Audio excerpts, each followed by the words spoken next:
Hey everybody, welcome back to Master Coach. This is the interview segment where we interview people who have succeeded in one area of life and then leverage their success in a coaching or consulting business. If that sounds like you or somebody you want to be, you're looking at the right channel and you're listening to the right interview. Today we have Michael Hyatt with us. Michael, glad you're here. Thanks, Don.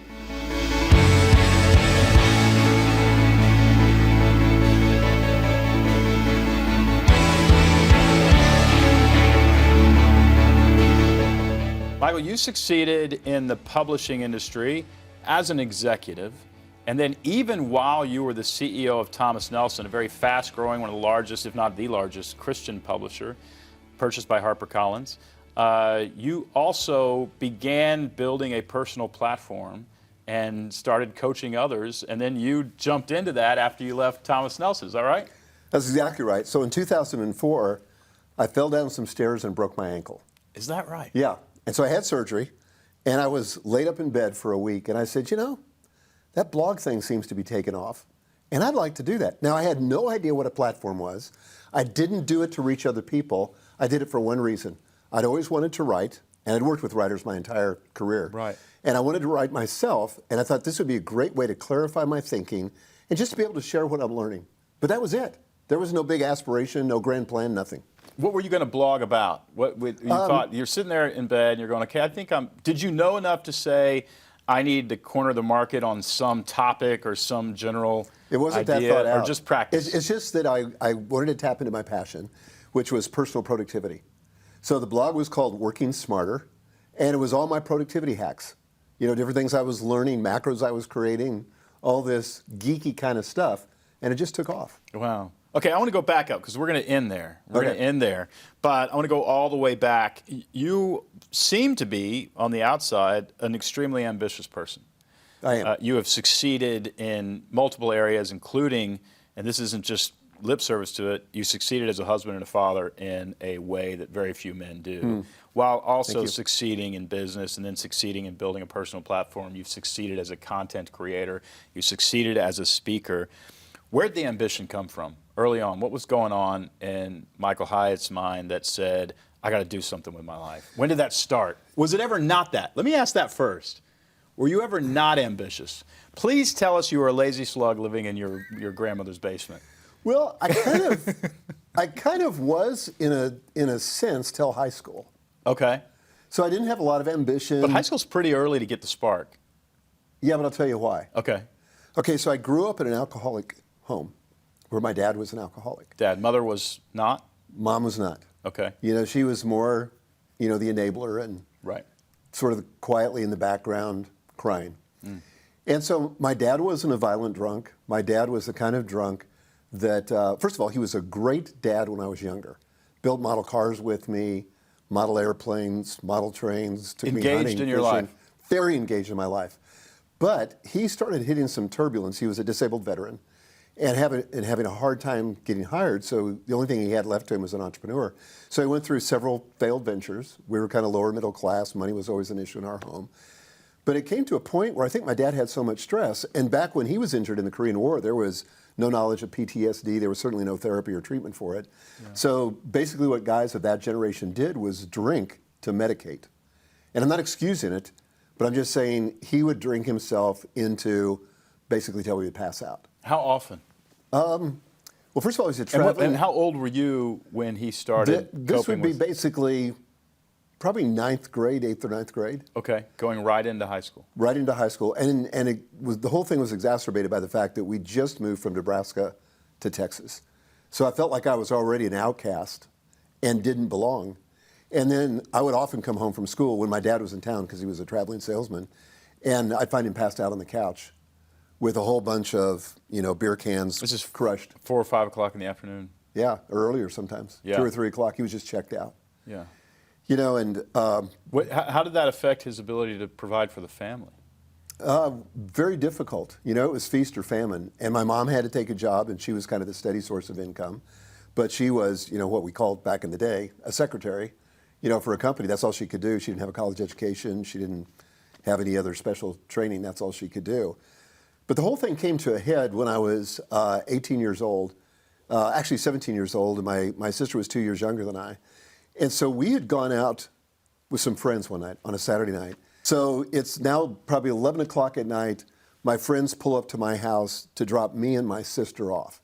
So we'd been out drinking. This was an early night for us to be turning in. Yeah. But so I could see out the window, my dad was passed out on the sidewalk between the car where I was sitting and the front door.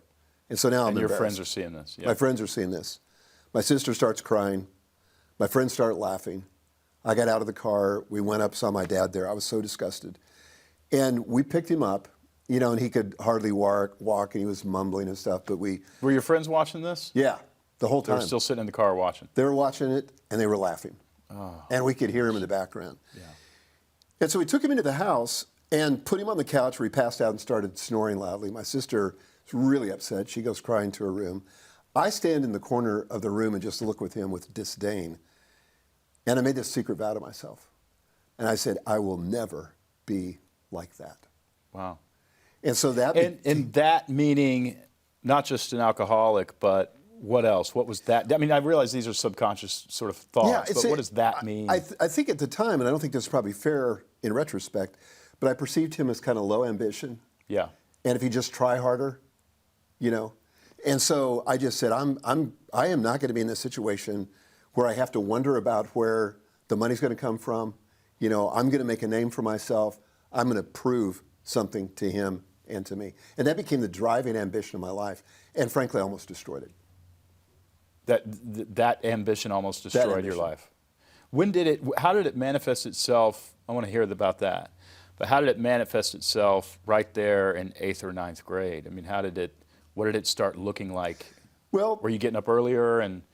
Yeah, it didn't start that quickly. Didn't know how to do it. But it started in my freshman year in college. Okay. Because at the time I was a rock musician, and I thought I was going to get... What'd you play, guitar? Guitar and bass and piano. Wow, okay. And as I played a bunch of rock bands, and so in school, in college, in the first semester, I got invited by this band that I really adored. I mean, these guys were like idols to me in Texas. And so they invited me to come play bass in their band. And so I moved. Well, first of all, I had to go get permission from my dad. Now, my dad, as I told you, was an alcoholic, but he's also a Marine. I almost said ex, but Marines never consider themselves ex, right? Once a Marine, always a Marine. So I just knew he was going to take my head off. But I sat down with him and I said, Dad, I've been invited to play bass in this band in Denton, Texas, and I want to drop out of college and do it. And I was prepared to duck as he threw something at me. But he's very thoughtful. He thought for a minute, and he said, you know, I think that'd be a great idea. I said, you do? He said, yeah. He said, this is the perfect time to do it. He said, you don't have any family. You don't have any other responsibilities. If it doesn't work out, you can come back and get right back into school. He said, get it out of your system. And he said, it might work. What was that a shocking moment to you? It was a shocking moment, and I think it was a brilliant moment of parenting. Why? Because it lasted 6 weeks. Because I think and he probably knew that. He probably knew that. If I had resisted, then I think he would have really come down. You know, I would have really rebelled against that. Right. But because he didn't resist, when it didn't work out, I called him up and I said, Dad, I'm out of money. Can you wire me some money? This was back in the days when you could wire to Wells Fargo. I said, could you wire me some money for a bus ticket? And he said, sure. So I came home, and this is the part, I had hair down to about middle of my shoulders, and cut my hair, too late to get back into school that spring semester, got a job, and from that point forward, I was just committed to success. Now, it sounds like you and your father continued to have a relationship. Did we he did. get better? He did eventually. Okay, but not for you, about 20 years. You continued to talk to him and go to him for counsel. Sounds like, I mean, if you're asking him permission and you're in college, I guess you probably needed some money. That might be part of that. But it sounds like it wasn't a completely broken relationship. I mean, No, I know it people wasn't. who never spoke to their father again haven't. Well, here's the crazy thing. I mean, it's like he had two sides to him, because the one side was the part where he would get drunk and be absent, just check out. The other part, he was like the most optimistic, positive person you would ever meet. Interesting. Yeah. Those two don't seem like they would go They together. don't seem like they go together. And today, he's still living. And to this day, which he's not an alcoholic anymore, but to this day, he is so positive and so optimistic. I can remember when I would call him at various points in my career, and I'd say, Dad, this terrible thing happened, and I'm not sure what I'm going to do. And I'd just be talking to him.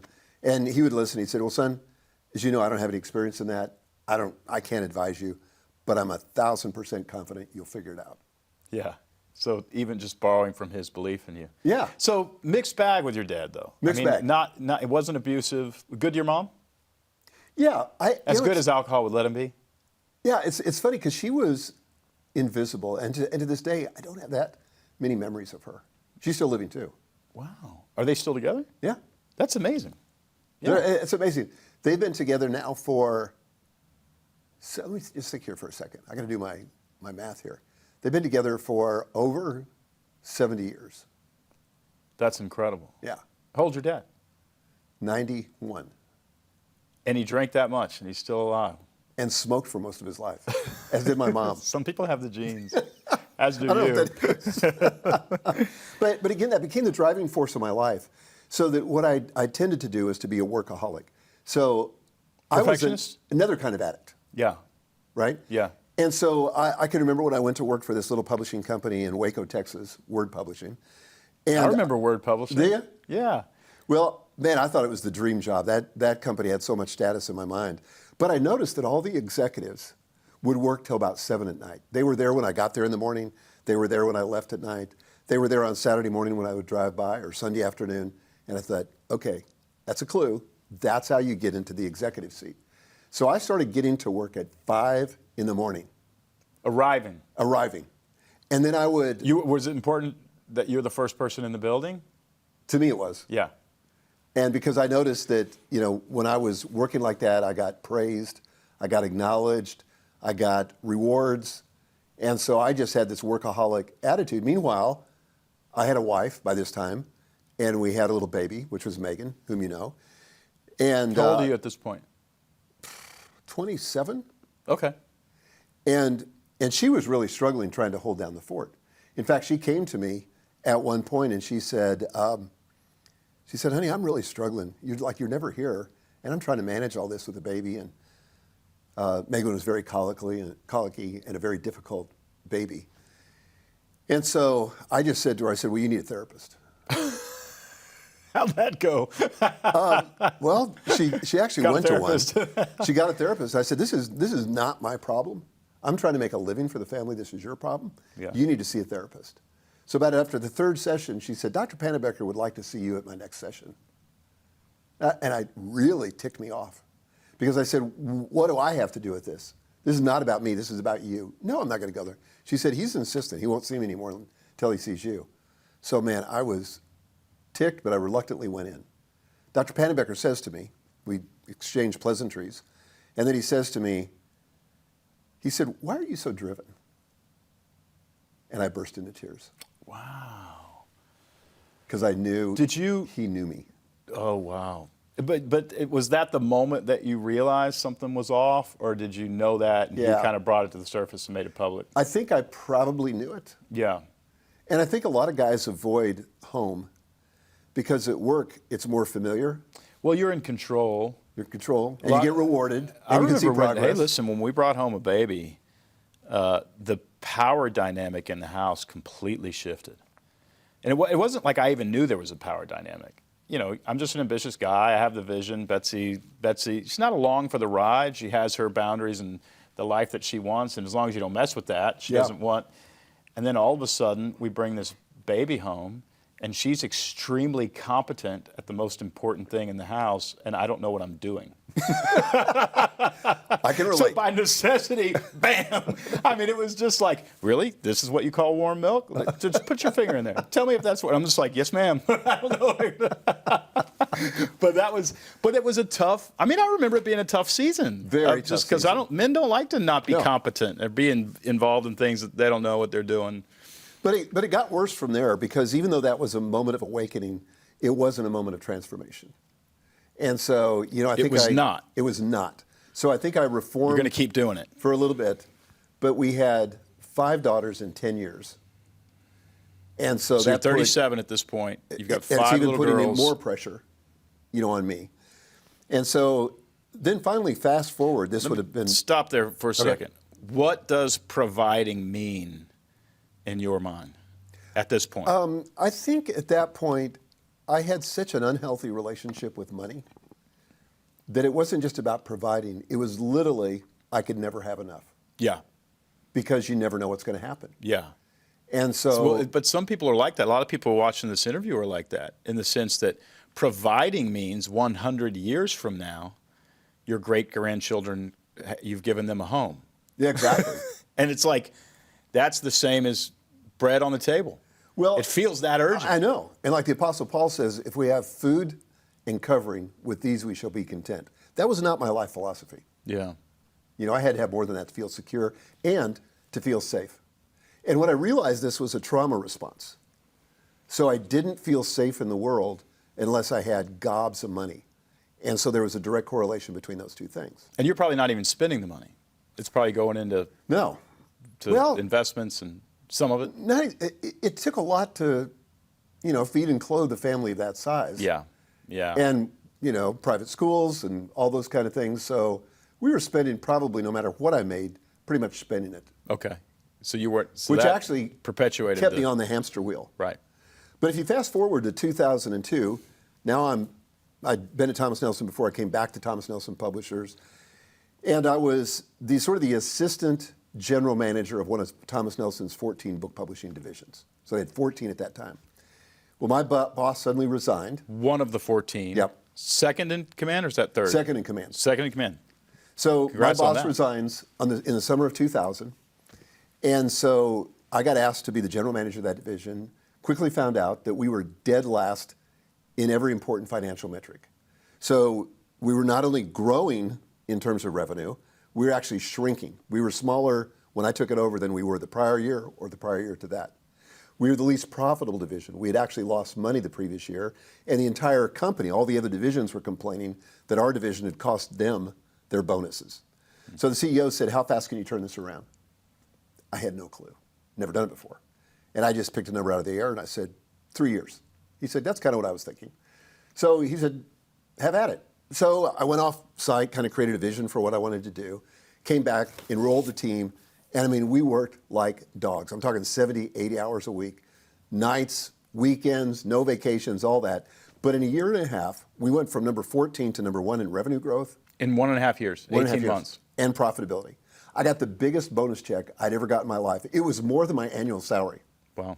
So much that my boss wanted to change the bonus system after that because I talked him out of it. That's another story. So I just knew that Gail was going to be elated, Gail, my wife, to see that bonus check. And so I went home naively thinking that she was going to, you know, get out the pom-poms and start cheering. And so when I showed it to her, she just wasn't her normal, effusive, excited self. She kind of had this look at me like she was a little bit puzzled about what to say, but then she uttered the worst words you could ever utter and hear as a spouse, and that says, "Honey, we need to talk." So we went into the den, we sat down, and she began to tear up, and she said, "I want you to know that I appreciate everything you do for our family. I especially appreciate how hard you work and how hard you've been working. But you're never home. And even when you are, your head's not in the game. You're not present. You're somewhere else." And she said, "Your 5 daughters need you now more than ever." And then she began to cry. She choked up. She could hardly get the words out. And she said, "Honestly, I feel like a single mom." And Don, that just crushed me because that wasn't what I was going for. And part of me felt very defensive. And part of me felt like I had failed at the most important thing in my life. And I felt like I was faced with this impossible choice.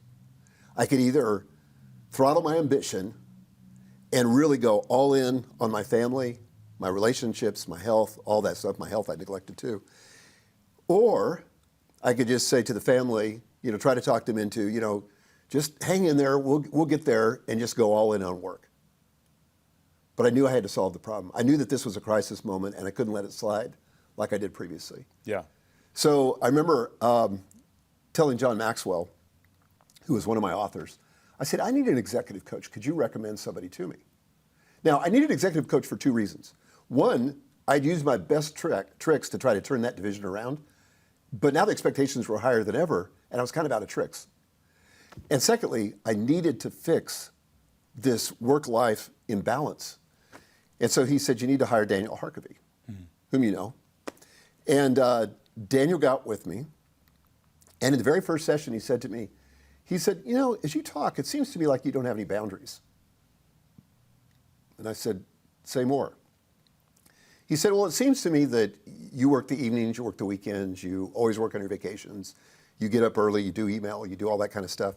And he said, it seems like probably the middle of the afternoon you think to yourself, you know, if I don't finish by, 5 o'clock, no big deal. I can go home, crack open the laptop after the kids go to bed and keep working till 11 o'clock at night. I said, that's exactly what I do. And he said, it seems like you think at the end of the week, if you don't finish, no problem. You got Saturday morning, you got Sunday evening, you can do it then. And I said, that's exactly right. He said, would you be willing, for the sake of restoring balance, and he said, I promise this will make everything better, including work, to establish hard boundaries? And I was kind of skeptical, but I said, yeah, I think so.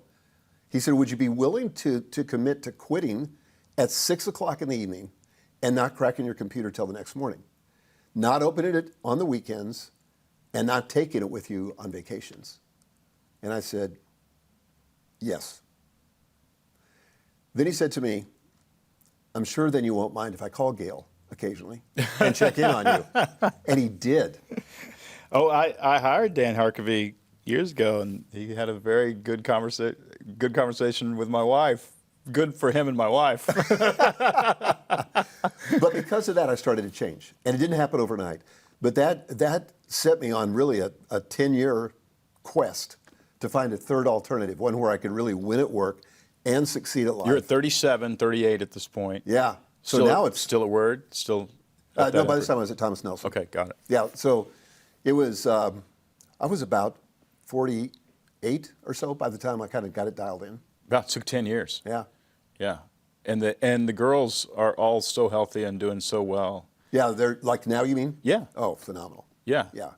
But they can tell you stories. Like my oldest girls remember those days when I was such a workaholic.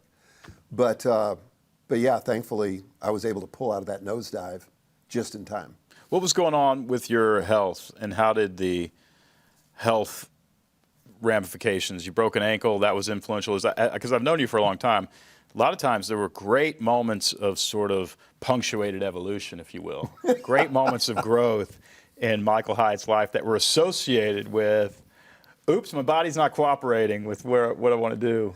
Yeah, well, I can remember when I took on that, when I got promoted above that job, that general manager job, and now I'm managing several divisions.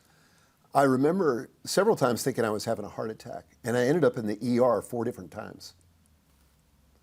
And every time they would, hook me up. This is still when you're doing work on the weekends and work at night? No, this is past that. Okay, got it. But I just had so much stress. Intensity, yeah. Intensity. Well, it turns out there were panic attacks. And so I finally saw a cardiologist. In fact, it was John Maxwell's cardiologist that saved his life when he had his heart attack, Dr. John Cage here in Nashville. And so he looked at me, ran me through battery tests, and he said, your heart's fine. He said, the problem is, this is stress. And he said, about a third of the patients I see come in thinking they're having a heart attack, and it's nothing but a stress response. And so he said, you've got to change your lifestyle. So that was another impetus, to start getting control of the stress, to start dialing that down. But, easier said than done. Yeah. Especially that one, because you don't know, somebody like you probably doesn't even know when you've gotten in over your skis, because that's where you like living. Well, here's the thing too, is I'm an Enneagram 3. Yeah. Are you 3? 3. Yeah. So one of the things we love to do is suppress emotion, because emotions are inconvenient. And emotions are not, they're not very productive. They're not very productive. That's exactly what I was going to say. And so we'll just say, okay, I don't have time to deal with that emotion because I'm trying to get stuff done. So I'm going to sublimate that and keep working. Not healthy at all. Yeah. And so I literally, if you said something to me sometime, well, how do you feel about that? I'd say, I had no idea.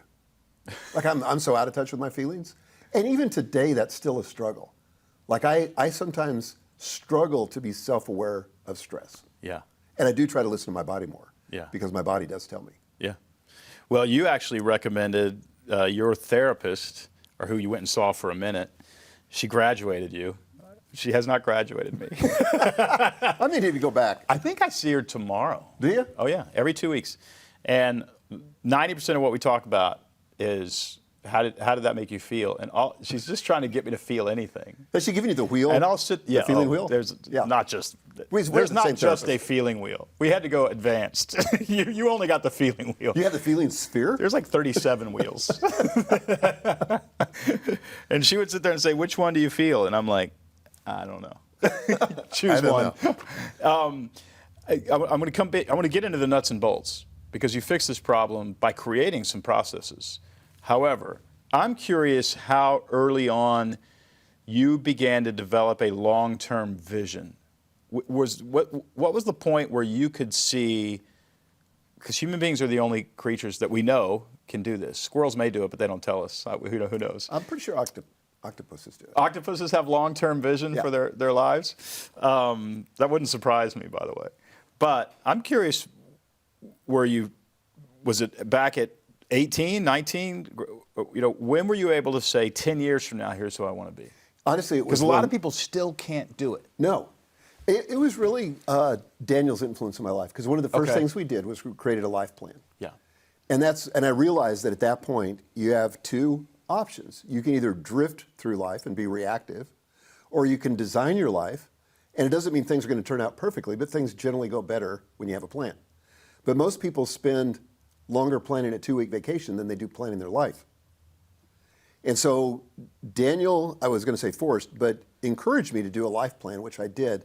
And I found it enormously helpful.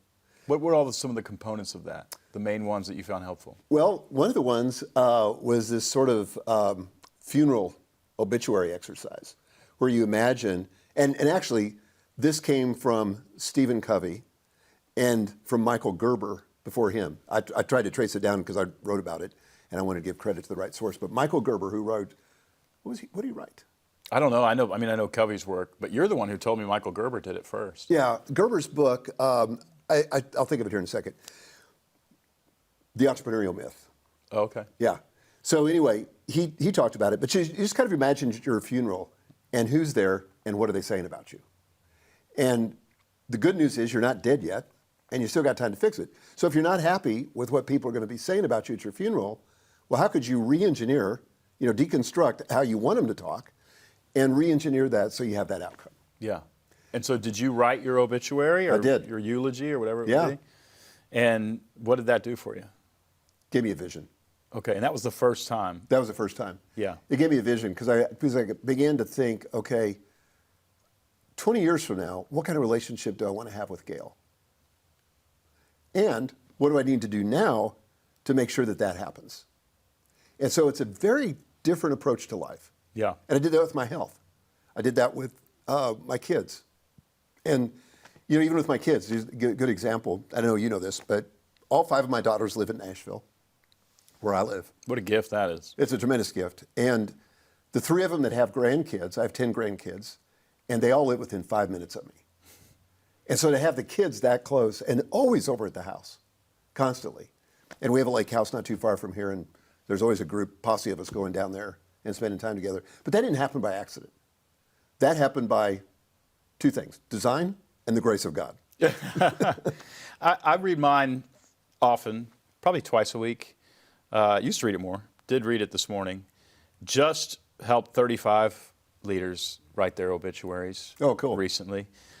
It's been a massive exercise for me. For me, it almost creates a subconscious filter. I'm curious for you, was it, the more you read it, the more you sort of subconsciously align the values that are in it and then make these decisions based on that. It's almost weird how you'll read it and then these things start becoming true inside of it without even consciously saying, no, my obituary says I'm not going to do this, I'm going to do this. You know what I mean? Is that the case for you too? Yeah, I think there's a huge power in intention, and I don't think this is a woo-woo thing. I think it's a scientific thing.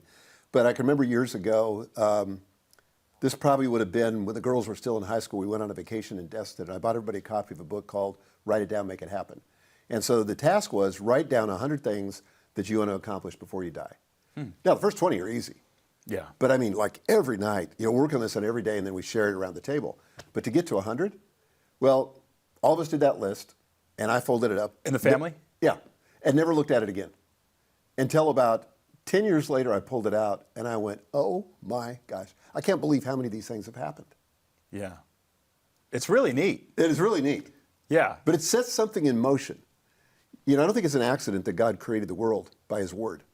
And I think there's something about our words that begin shaping our reality and begin the creative process. Well, at some point, first of all, you had some really incredible resume points. You, if I'm not mistaken, took Thomas Nelson public. No, it was already public. It was already public. I took You brought it private. back. Okay, so I thought maybe you had done both. No. But you led them through some pretty incredible times. Well, walk me really quickly through head of one publishing division to head of the entire outfit. Yeah, you know, the cool thing about this was, and this was validation for the whole process of life design, and that is I started it didn't inhibit my career to have a more balanced life. It actually helped it. And so, you know, I would often bring Gail to things, and I think she was a great asset, and people would look at her and just, it reflected well on me.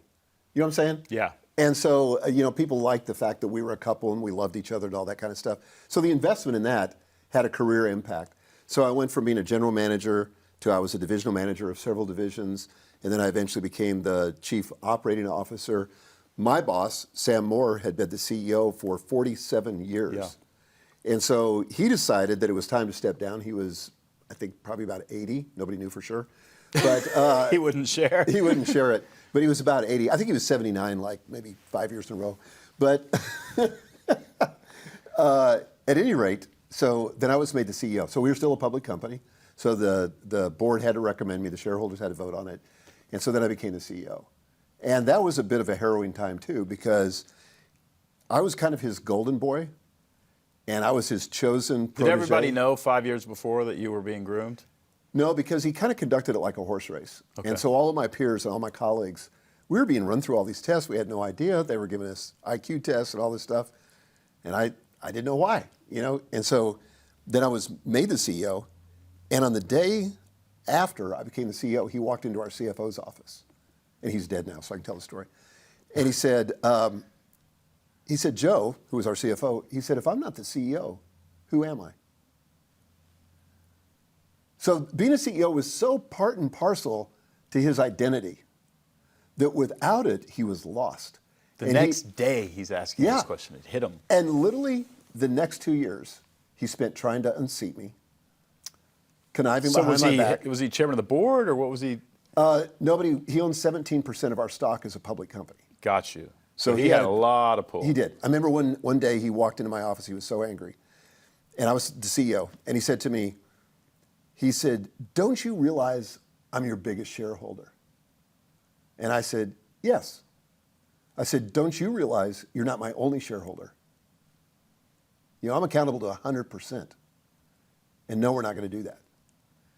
And it was tough because he would literally call some of my colleagues, presidents of other publishing companies, and try to recruit them to come replace me. He wanted somebody he could control. He wanted somebody he can control. And the board was 100% behind me, and they supported me, and it went nowhere. But I can remember one time. And it was a massive success under your leadership. It was. I mean, I led through the recession, so it was challenging, to say the least. But we did very well during the recession. Mostly because of that Blue Like Jazz book. Oh, my God, that was like a barn burner. What was the name of that author? Who knows? Don Ziller? That's right. Massive success there. I'm curious about when you began to create, Daniel Harkavy took you through a life plan. When did you begin to create your own tools for both work-life balance and productivity? Oh, while I was at Thomas Nelson, you know, basically, I monetized my misery. You know, I took my struggle, and I think most people do this, something that they struggle with, and they turn that into something that can help other people. So I intimately knew this world. And I was learning so many leadership lessons that I started creating some leadership tools.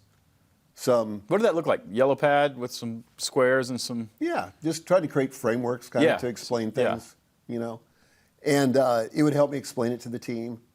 You know, I developed this relationship matrix for, you know, evaluating which clients we wanted to work with. And so I'm always coming up with some kind of scheme like that. But it began in earnest when I left Thomas Nelson in 2011, because what happened was we were owned by private equity. We sold it to a strategic partner, which was HarperCollins, and there was really no role for me at that time. So I'd already passed on the CEO position to Mark Schoenwald, who's still the CEO to this day. And so I was chairman for a year until the FTC approved the purchase because they thought it was going to be a monopoly.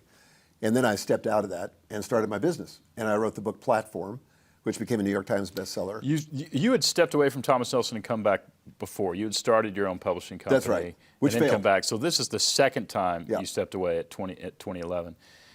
But even while this is important for everybody to know, while you were CEO of Thomas Nelson, you were blogging, you were creating a platform for yourself, which, by the way, helped the publishing company tremendously. Was there some tension there, though? There was some tension there. It did help the publishing company, but I was blogging on my own time. I get up early in the morning. Yeah. I posted almost every day. You know, some were good, some were bad, but I never knew what was going to work and what wasn't going to work, as most writers will tell you.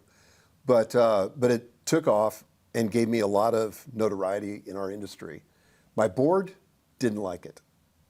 And so they came and talked to me and said, we think you're distracted and you need to be focused on the business, which made me angry. Now you have to understand, this is the middle of the Kindle revolution, right? So the Kindle thing has just taken off. Social media is just taken off. This was like 2008, 2009. And I said, that is so wrong-headed. I said, if I were you, I would be demanding that I was involved in this stuff because this is the future. Not only that, but you would be saying, teach this to all of our authors. Exactly. Right? I mean, you're modeling for every author, for every thought leader, what they actually need to be doing. Well, and for a long time. And by the way, did. And did. They did copy you. Follow you, I should say. And for a long time, I had a bigger platform than any of my authors. Mm-hmm. You know, I was the one that pushed John Maxwell. How did that help to get you, into social media? Just how did that help you sign some thought leaders to the publishing company? Well, I think the fact that I was now a writer, they could understand. They thought, right. oh, he gets me. Yeah. You know, that's one thing. It's not just about numbers. That's about exactly content. right. Yeah. And I think that the social media thing, I was perceived as being progressive and forward-thinking and finding the future and all that. Did the board come around? No, but they dropped it. Okay. When I said to him literally, I said, if you force me to choose, I will resign. You left Thomas Nelson, and your first book was Platform, teaching people to do what you did, blog, social media, create a personal platform. But that's not where Full Focus Planner came in. Walk me through from Platform to Full Focus, which I believe will be your biggest legacy. Thank you. Well, I'm curious how you feel about that, but we'll get to that in a second. Walk me through that transition. Well, I realized that I didn't really enjoy helping people create platforms. Because what didn't you like about it? Well, that guy shouldn't have one? Exactly. I discovered that a lot of people had platforms that exceeded their character. And I started seeing some What ugly... bothered you about that? Just that they just weren't walking their talk. Yeah. And fame is one of those things that few people can handle well. To me it's like fame is, and I don't have that much of it, but as I see people interact with it, it's one of two things. It comes as an unintended response or unintended consequence of a mission. Mm-hmm. That's my favorite. Or it comes because it was an addiction. Yeah. And you're feeding an addiction to have people clap for you or to feel that you are better than others. Which, by the way, one of the ways you feel you're better than others is to act like you don't think you are.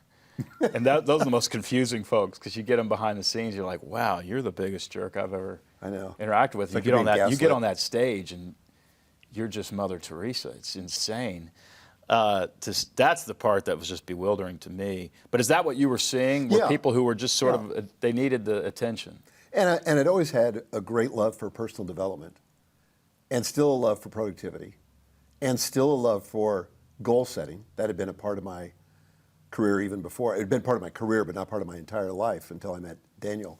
So so yeah, we started pivoting into productivity. So, I wrote a book called Your Best Year Ever. Yep. And before that, it was a course that's still to this day one of our best-selling products. And the book's done very well.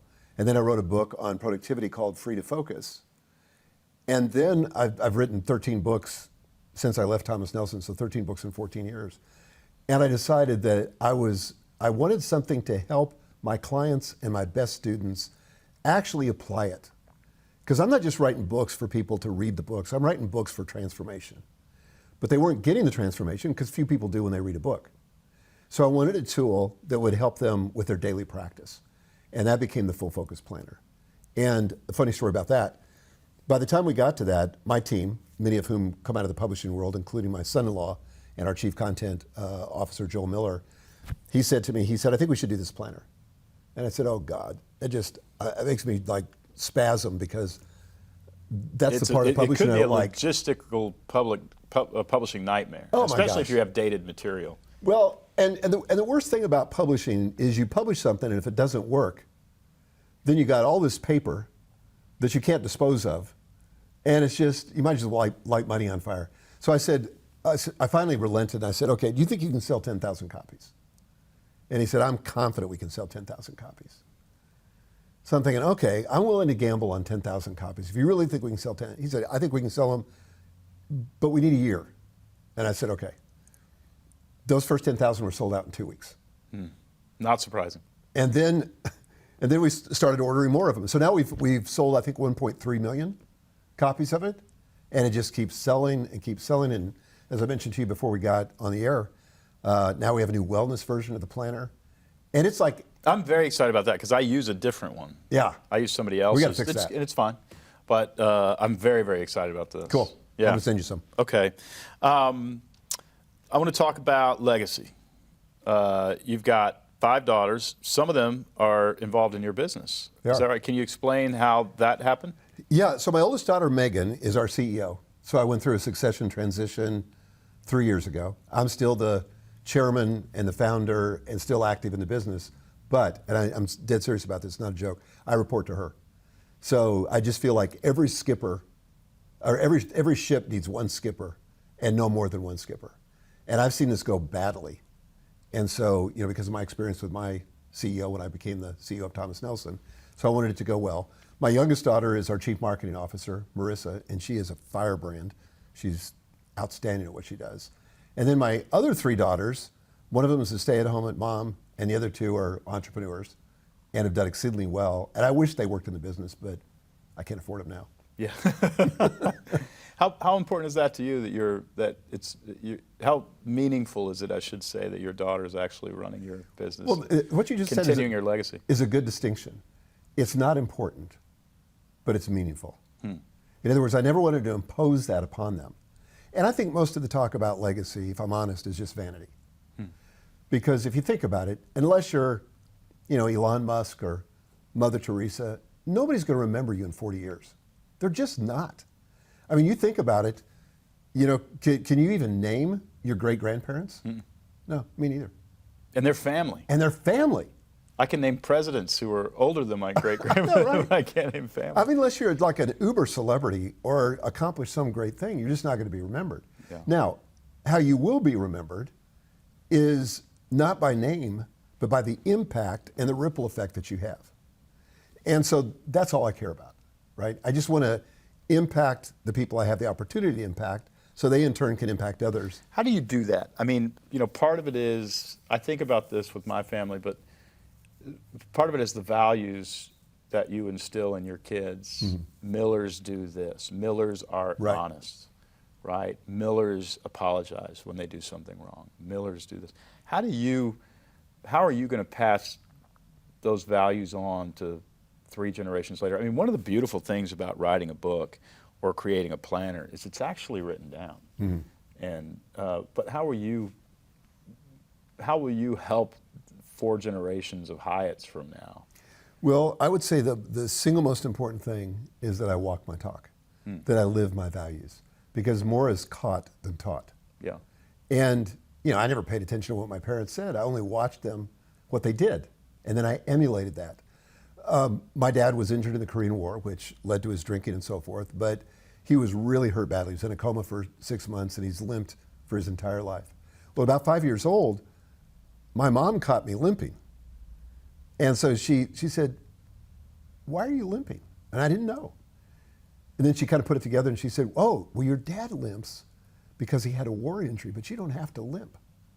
You see all these other men, they're not limping." I was unconsciously emulating him. That's the power of modeling. And you go to some companies, and it's probably true here at Story Brand or Coach Builder, where people just pick up Don Miller's, the way he talks, his patterns of speech, the way he dresses.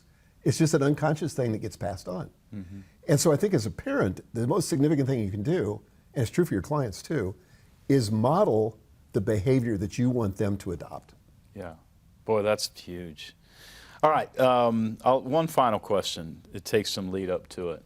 One of my favorite stories is the story of Joseph in the Old Testament. Mm-hmm. Me too. Joseph is more or less rejected, probably a little bit of self-perception here, but rejected by his family. He's thrown into a well by his brothers. He ends up being sold into slavery, and then he ends up in Potiphar's house, then he ends up in a government prison. He interprets some dreams. He ends up the second most powerful person in the world because he can interpret Pharaoh's dreams.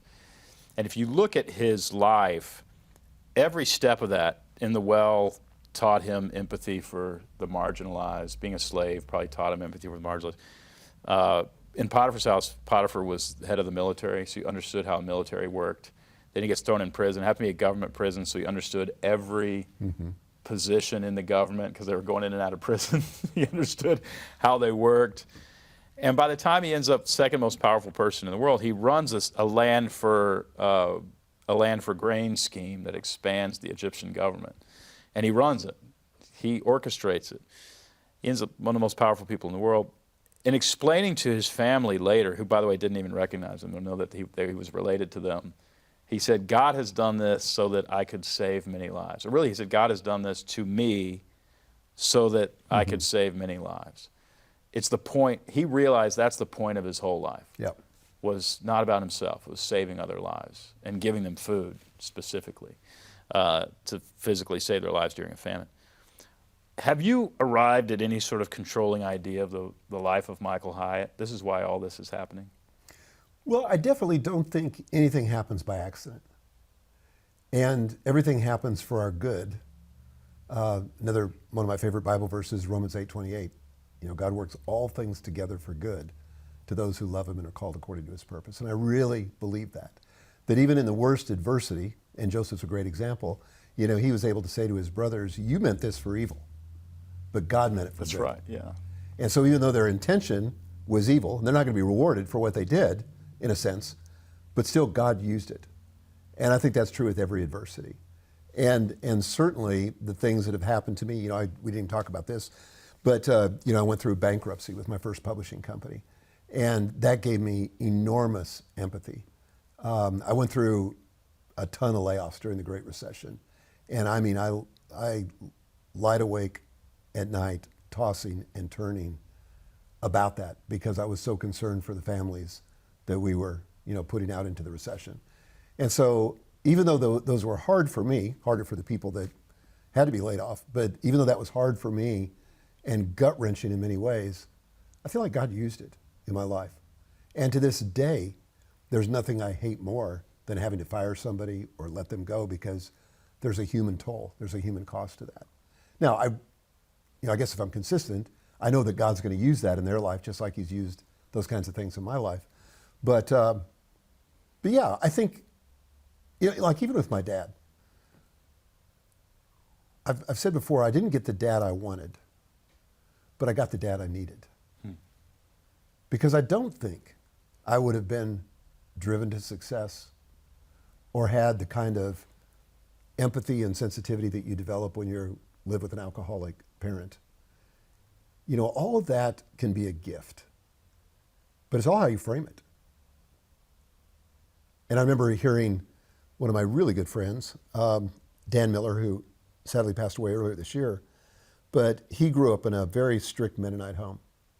And I remember him getting up on stage one time and he said, You know, he said, I grew up in this home where laughter really wasn't allowed much, and it was a very oppressive environment, and we weren't allowed outside the community. We didn't have a television, you know, we didn't have any of that. And he said, or I grew up in a home where family was everything. And he said, we weren't distracted by the television or the radio. We played board games. We had incredible conversations. When our neighbors needed help, we were there for them. When we needed help, they were there for us. And it was kind of a magical childhood. Same experience. Yeah. He said, it just depends. You get to make it mean what you want it to mean. Yeah. And I thought that was such a powerful story. Yeah. Well, Michael, it's been a wonderful conversation. You know, it is a dark world, and I believe that we are called to shine a light, and I'm attracted to people who shine lights, and Me too. You and I have been friends for a long time. I think that's the number one reason. You have never stopped shining that light. And Thank you. It's almost like people who shine a light so bright don't realize how dark the world is because they're so far from it. They're inside of a light bulb. You're one of those guys. So great to know you. Thanks, buddy. Thanks so much for sharing with us. Love you. I hope that you've learned a lot from this interview. Hopefully you found yourself, you know, wherever you are on Michael's journey, the idea that you can shine a light, that you can apply yourself, that you can be self-aware, that you can strike a balance between you know, your work and your life, that you can get what Michael calls the double win. All that is true for you, and you can, at some point, and even now, begin to leverage what you already know to coach others and guide them toward a much better life. That's the way it happens, folks. You pass down. A lot of people don't have dads out there that are helping out. You can be one of those people. A lot of people don't have moms out there that nurture us. You can be one of those people. You can be a coach just like Michael, and your success story can be the same. Some practical stuff. Write that obituary. Practice work-life balance. Be who you say you're going to be. That's some of the stuff that I pulled from this interview. Michael, again, thank you so much. And this wraps up another episode of Master Coach.